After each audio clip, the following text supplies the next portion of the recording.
another student day of action. Students protesting against the increase in tuition fees. This is the shot live for you.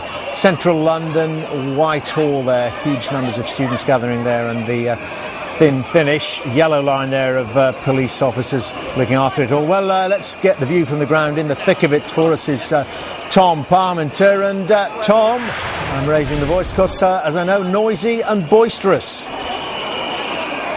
Yeah, that would be a fair assessment. We've paused on Whitehall. Many of the students have made their way down from Trafalgar Square, just pausing at the Treasury now and making their points to this particular landmark in London on their way down towards the Houses of Parliament and also the Lib Dem headquarters later. Let's bring in one of those protesters. Fiona, explain to us, we saw a protest similar to this at the beginning 2 weeks ago. Were you on that one? No, I wasn't. I didn't know about it until about 4 o'clock and I was already at work. Where I have a job.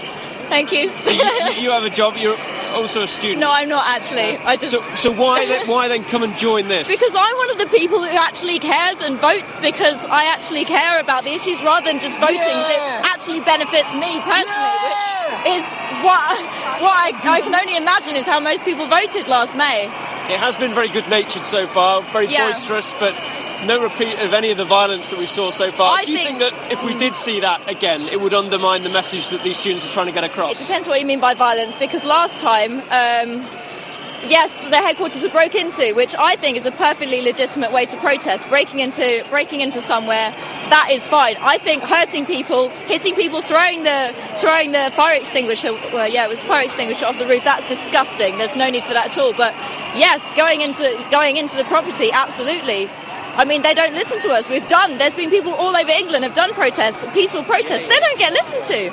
That's the long and short of it. So they can say, do a peaceful protest. Well, listen, they don't listen. There are protests going on here and in other cities around the UK today. Do you think that the message is being heard? I think so, yeah. I mean, the cars can't get down the roads anymore. Everyone's come to their windows to see what's going on. If they haven't actually cracked open a newspaper in the past couple of weeks, they know about it now. Yeah, she knows what she's talking about. Well, hopefully a peaceful but certainly a rowdy afternoon in Prospect. The policing operation is very different to what we saw 2 weeks ago.